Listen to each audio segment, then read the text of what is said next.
السلام علیکم ورحمۃ اللہ وبرکاتہ۔ اقبال بھائی، کیا حال چال ہے؟ ٹھیک ٹھاک ہیں آپ؟ ماشاءاللہ آپ بہت دین کا کام کر رہے ہیں۔ اللہ تعالیٰ آپ کی یہ محنت قبول فرمائے اور آپ کو اللہ تندرستی صحت والی زندگی عطا فرمائے۔ ماشاءاللہ، جزاک اللہ۔ سر ایک چھوٹا سا سوال ہے۔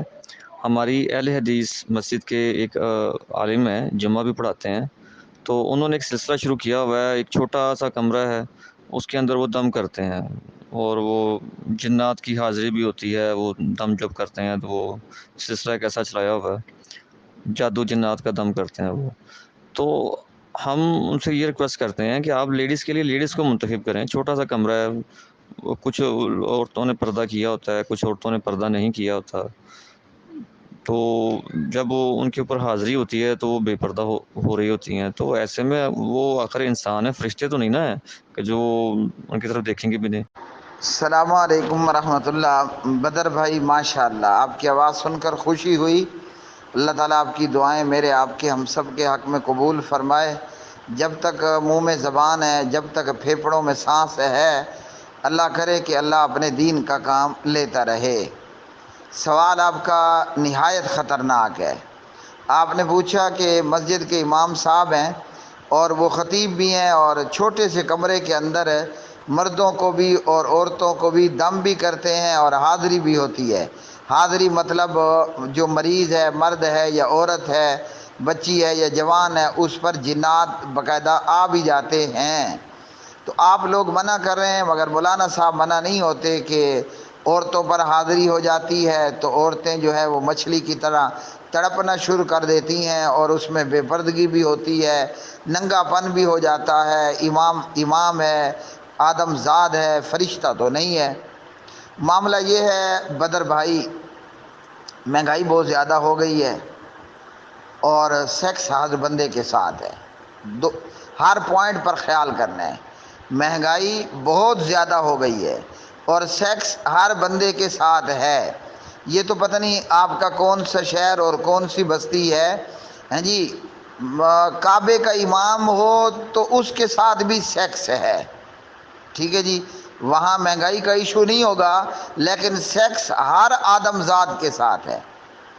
اللہ اکبر، اللہ اکبر۔ تو پہلے اگر میں مہنگائی پر بات کروں، چونکہ مہنگائی زیادہ ہے اور خاص کر ہمارے معاشرے کے اندر مسجد کے جو امام اور خطیب ہیں، تنخواہ جو ہے وہ برائے نام ہے، اور کہیں میرے جیسے بھی ہیں جو سرے سے ہی بے تنخواہیں ہیں۔ تو یہ کم آمدنی میں اپنے جو کیا کہیں اس کو، آمدنی کے وسائل ہیں، ان کو بڑھانے کا ایک بہترین طریقہ ہے کہ بابا بن جاؤ۔ سبحان اللہ۔ پھر پتہ کیا ہوتا ہے بدر بھائی؟ 5 انگلیاں گھی میں اور سر کڑھائی میں۔ تو میں دوبارہ ریپیٹ کر رہا ہوں، مہنگائی چونکہ زیادہ ہے اور مولانا حضرات کی تنخواہ بہت کم ہے، تو اس مہنگائی کے سمندر میں اپنے مالی وسائل کو بڑھانے کا بہترین طریقہ ہے کہ آپ نا بابا بن جاؤ۔ اور بابا بننے میں نہ تو آپ کو کوئی سند چاہیے، نہ آپ کو ڈگری چاہیے، ایون یہ کہ نہ آپ کو علم دین چاہیے۔ صرف آپ تکے لگانے میں اور سامنے والے کو ہیپناٹائز کرنے میں ماہر ہونے چاہیے، بس یہ کمال آپ کے پاس ہونا چاہیے۔ تو یہ صرف روپے پیسے کمانے کا ایک دھندا ہے، اور اس دھندے کے اندر کوئی مندہ نہیں ہے، ٹھیک ہے جی۔ یہاں آپ کو انویسٹمنٹ نہیں کرنی پڑے گی، یہاں صرف لوگوں کے دل میں آپ کو ڈر پیدا کرنا ہے بس۔ پھر جو مرضی آپ لوگوں کے ساتھ پھرکی لے رہے ہو، کوئی پرواہ نہیں ہے، صرف ڈر پیدا کرو، سامنے والے کے دل دماغ کے اندر خوف پیدا کرو۔ اب پتہ کیا ہوتا ہے؟ ہوتا یہ ہے کہ خاتون ہے تو اس کو کوئی خاص زنانہ بیماری ہے، بابا کیا کہے گا؟ اور اس میں سارے بابے برابر ہیں، اہل حدیث بابا، بریلوی بابا، دیوبندی بابا، شیعہ بابا، ملا لو یہودی بابا، سارے اس میں برابر ہیں۔ تو کیا کرنا ہے؟ مریض کے اور پریشان حال بندے کے دل میں آپ نے صرف ڈر پیدا کرنا ہے، پھر جو مرضی پھرکی لیتے رہو، ہیں جی۔ پھر آپ چاہے پتھر پر پان مل دو اور اس کے بعد آپ کی دکان جاری اور ساری۔ تو ہوتا یہ ہے کہ اکثر 99% جو ہے وہ بیماریاں ہوتی ہیں، اور بابا اس کو جنات کا، جادو کا، تعویذات کا نام دے کرنا آپ کے دل میں پیدا کر دیتا ہے ڈر۔ بس جو ڈر گیا، خان صاحب نے کہا آپ نے گھبرانا نہیں ہے۔ تو کیوں کہا تھا؟ جب بندہ گھبرا جاتا ہے تو وہ فوراً ہیپناٹائز ہوتا ہے، اور جس ماسٹر نے آپ کو ہیپناٹائز کر لیا پھر وہ آپ کو اپنی انگلیوں پر نچائے گا۔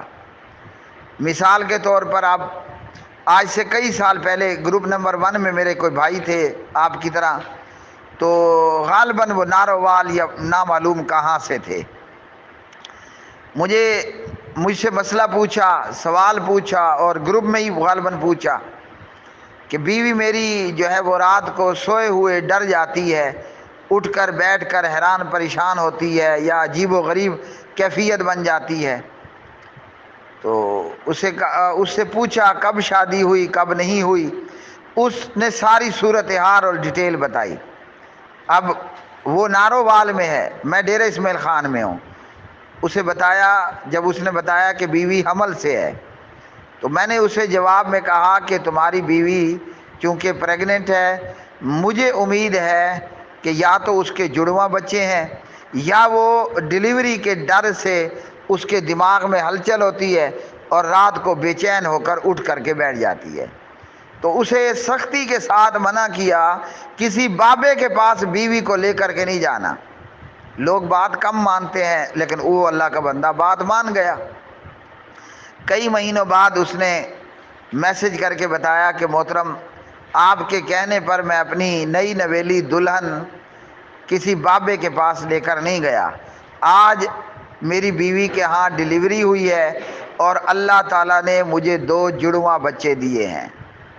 اب اگر میں نارووال کے اس مریض کو یہاں بیٹھ کر اسے تسلی دینے کی بجائے اور اسے اطمینان دینے کی بجائے اسے ڈر میں مبتلا کر دیتا، ہاں جی، تو ظاہری بات ہے کہ وہ ڈر جاتا اور میری جیب بھر جاتی۔ تو ان بابوں کا پہلا کام ہوتا ہے مریض کو ڈراؤ۔ جب بندہ گھبرا جاتا ہے پھر وہ ہیپناٹائز ہو جاتا ہے، پھر جو مرضی آپ اس کے ساتھ الف لیلا کرو۔ تو یہ پہلی بات تو یہ ہے کہ یہ صرف پیسے کمانے کا ایک طریقہ ہے، ذریعہ روزگار ہے۔ دوسرا یہ ہے کہ یہاں نا اس چھوٹے سے کمرے کے اندر آپ وہ کون سے 2 فرشتے تھے؟ ہاں، وہ ہاروت اور ماروت۔ اس چھوٹے سے کمرے میں نا ہاروت اور ماروت کو بھی بٹھا دینا عورتوں کو دم کرنے کے لیے، تو 6 ماہ بعد آپ کو اس چھوٹے سے کمرے میں چمتکار نظر آ جائے گا۔ تو اس طرح بند اکیلے کمرے میں عورتوں کو اکٹھا کر کے ان کو دم کرنا، یعنی اسلام تو اس کی اجازت نہیں دیتا، ٹھیک ہے جی، اسلام اس کی ہرگز اجازت نہیں دیتا۔ قرآن کریم نے کہا وَلَا تَقْرَبُوا الزِّنَا، زنا کے قریب بھی مت جاؤ۔ میں پہلے کسی جواب میں بھی بتا چکا، اللہ نے یہ نہیں فرمایا لا تفعلوا الزنا، زنا مت کرو۔ قرآن پاک ہے نا، اللہ سبحانہ و تعالیٰ کلام کر سکتا تھا کہ لا تفعلوا الزنا، زنا مت کرو۔ اللہ تعالیٰ نے فرمایا لا تقربوا الزنا، زنا کے قریب مت جاؤ۔ بند کمرے میں، چھوٹے کمرے میں یا بڑے کمرے میں عورتوں کو دم کرنا، یہ ہے زنا کے قریب جانا۔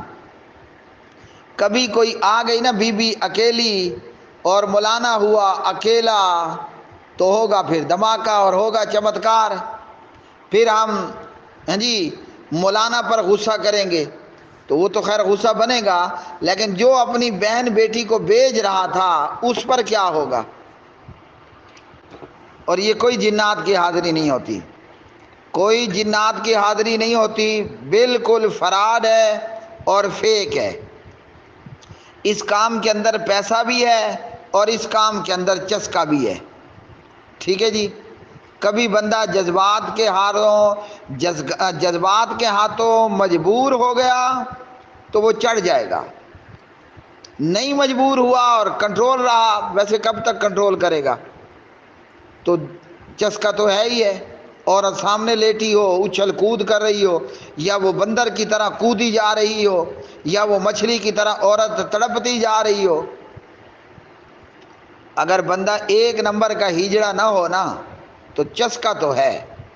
وہ ایک حدیث میں آتا ہے، بڑی دلچسپ بات ہے، ایک ہجڑا نا ازواج مطہرات کے گھر آیا کرتا تھا. میں درمیان میں ناشتہ کر لوں پھر آگے کنٹینیو کرتا ہوں. اور اس میں جو حدیث ہے وہ حدیث سنن ابی داود کے اندر 4929 پر ہے، اور سنن ابن ماجہ کے اندر 2614 پر ہے، اور دیگر بھی حدیث کی کتابوں میں ہے. اچھا جی، حدیث کی راویہ ام المومنین والمومنات سیدہ ام سلمہ رضی اللہ تعالی عنہا ہیں. ام سلمہ کہتی ہیں کہ نبی پاک علیہ السلام ام سلمہ کے پاس تشریف لائے اور دیکھا کہ ایک ہیجڑا ان کے پاس موجود ہے. اچھا جی. ان ام سلمہ تھا ان نبی صلی اللہ علیہ وسلم داخل علیہا وعندہا مخنث، اور یہ ہجڑا ام سلمہ کے بھائی عبداللہ سے کہہ رہا ہے کہ اگر کل تمہیں اللہ سبحانہ و تعالی طائف میں فتح عطا کر دے تو میں تمہیں ایک ایسی عورت کے متعلق بتاؤں گا جو 4 سے آتی ہے اور 8 سے واپس پلٹتی ہے. وَهُوَ يَقُولُ لِعَبْدِ اللَّهِ أَخِيهَا إِنْ يَفْتَحِ اللَّهُ الطَّائِفَ غَدًا دَلَلْتُكَ عَلَى امْرَأَةٍ تُقْبِلُ بِأَرْبَعٍ وَتُدْبِرُ بِثَمَانٍ. ہاں جی، جب نبی رحمت علیہ السلام نے اس ہجڑے کی یہ بات سنی تو آپ صلی اللہ علیہ وسلم نے فرمایا اخرجوہم من بیوتکم، اسے اپنے گھر سے نکال دو، دوبارہ اس ہجڑے کو گھر میں داخل نہیں ہونے دینا. اب یہ جو اس حدیث کے اندر الفاظ ہیں، اس ہجڑے صاحب نے کہا کہ وہ عورت نہ 4 سے آتی ہے اور 8 سے واپس پلٹتی ہے. تو یہ 4 اور 8 کا کیا مطلب؟ قال ابو داود، اس حدیث کے اس کتاب کے مصنف سنن ابی داود میں امام ابو داود رحمۃ اللہ علیہ فرماتے ہیں کہ یہ 4 اور 8 کا مطلب یہ ہے کہ عورت کے پیٹ پر 4 بل پڑتے ہیں. ہاں جی، اور یہ عورت کے پیٹ پر سامنے کی جانب سے 4 بل، اور جب وہ پشت پھیرے تو پہلوؤں کی جانب سے یہی 4 بل پڑتے ہیں، تو 4 جمع 4 ہو کر یہ 8 بن جاتے ہیں. اس 4 اور 8 کا سادہ مطلب یہ ہے کہ ایسی عورت کو عرب کے اندر حسین و جمیل سمجھا جاتا تھا جو اس طرح کی ہٹی کٹی موٹی تازی عورت ہوا کرتی تھی. تو اب ایسے ہیجڑوں کا گھروں میں آنا بند ہو گیا اور ان وہ کو اس روک لیے دیا آتا گیا. تھا کہ ہماری مائیں نبی پاک علیہ السلام کی بیویاں نا اس کو کچھ نہ کچھ کھانے کے لیے دے دیا کرتی تھی، بیچارہ غریب ہوگا. تو جب پیارے نبی علیہ السلام نے سنا کہ ہیجڑا اتنا، یعنی کہ اس میں سیکس ہے، وہ اتنی سمجھ رکھتا ہے کہ چوتڑ اور ران اور ستل یہ ہوتی ہے، تو آپ نے فرمایا خبردار آئندہ یہ تمہارے گھروں میں نہ آئے. ہیں جی. تو بھائی اگر ہیجڑا بھی ہو نا تو وہ بھی سیکس رکھتا ہے، الا یہ کہ کوئی ایسا ہیجڑا لبو تلاش کرو کہ جس کے اندر اتنا تک سیکس نہ ہو. تو مولانا تو ماشاءاللہ پھر باقیوں سے زیادہ سیکس رکھتے ہیں، اس لیے یہ کام حرام پر اور آئندہ کے لیے تباہی پر مبنی ہے. ویسے آپ نے دیکھا ہوگا پیٹرول پمپ کے اوپر نا فوٹو بنا ہوتا ہے، انہوں نے ایک ہلکی سی پک لگا رکھی ہوتی ہے کہ پیٹرول پمپ پر تمباکو نوشی ممنوع ہے. تو کیوں ممنوع ہے؟ بھائی آگ اور پیٹرول کا آپس میں چولی دامن کا ساتھ ہے. آگ پیٹرول کو چاہتی ہے اور پیٹرول آگ کو چاہتا ہے، ان دونوں کی کوشش ہوتی ہے ہماری جفیاں ہو جائیں. جفی سمجھتے ہیں؟ آگ پیٹرول کے لیے اور پیٹرول آگ کے لیے چاہتی ہے کاش ہم نہ آپس میں جفی ڈال لیں. گلے مل رہے ہیں. وہ ایئر وائی کے ایک اینکر ہیں، اقرار الحسن نام ہے غالباً. تو وہ نوجوان، اس نے ایک پیر بابا دکھایا. پیر بابا لوگوں کے سامنے عورتوں کو جبھیاں ڈال رہا ہے. ہم اہل حدیث کہیں گے کہ ہاں یہ بابا ہے ہی بھی غیرت. تو بھائی ہم کہاں سے غیرت والے ہیں کہ جب میری بیوی مولانا کے چھوٹے سے کمرے میں دم کروانے گئی ہوئی ہے اور ادھر مولانا اس کو لگا لے جبھیاں، تو میں کہاں سے غیرت مند ہوا؟ وہ بابا تو بریلوی ہے یا جو بھی تھا. خیر بریلوی بھی اس بابے سے اعلان برات کریں گے، مفتی محمد اکمل صاحب جیسے لوگ. تو آگ اور پٹرول آپس میں جب بھی ڈال لے تو کیا ہوتا ہے؟ دھماکہ ہوتا ہے. اور مرد اور عورت یہ بھی ایک آگ ہے تو دوسرا پٹرول ہے، اور کسی بھی وقت ان میں بھی آپس میں جب بھی پڑ سکتی ہے. جب بھی پڑی تو وہ حجرہ بھی اڑ جائے گا اور مسجد بھی اڑ جائے گی. اس لیے میرے بھائی یہ حرام کے کام ہیں، ہرگز اسلام ان کاموں کی اجازت نہیں دیتا. نبی پاک علیہ السلام نے مرد اور عورت کو خلوت اختیار کرنے سے منع کیا. ٹھیک ہے جی. اب وہ آپ کہیں گے کہ وہ تو 10 عورتوں کو دم کرتا ہے. بھائی وہ حجرہ ہے مولانا کا، یہاں عورتیں دم کروانے آتی ہیں. تو 10 عورتیں ہیں اور ان 10 عورتوں میں ایک بندی پر، ایک عورت پر بقول مولانا حاضری ہو گئی ہے. حالانکہ وہ فراڈ ہے، میں نہیں تسلیم کرتا. کبھی مولانا کی بیوی پر بھی اس طرح کی حاضری ہوئی ہے کہ سب محلے کی عورتوں پر حاضری ہوگی. تو اگر 10 عورتیں بھی اس حجرے میں موجود ہیں اور ایک عورت پر آئی ہے حاضری اور وہ بندر کی طرح اور مچھلی کی طرح کود رہی ہے، تو اب ہم سمجھتے ہیں نا کہ عورت کے جسم میں کہاں کہاں سیکس ہے، سر سے لے کر پیر تک، اور پھر مخصوص اسے. اب مولانا آنکھیں پاڑے دیکھ رہا ہے.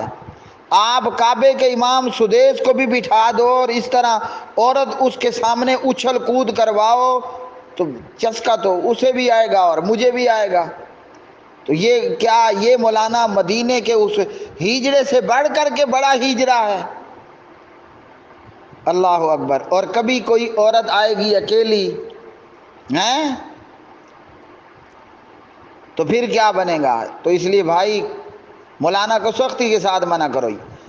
24 گھنٹے کا الٹیمیٹم دو، یا تو مسجد چھوڑو یا یہ دھندا چھوڑو. توبہ تائب ہو جاؤ اور یہ دھندا چھوڑ دو، ورنہ 24 گھنٹے تمہارے پاس ہیں، مسجد چھوڑ دو. یہ ان بابوں کی صورت میں نا میں بلا تفریق مسلک کہتا ہوں.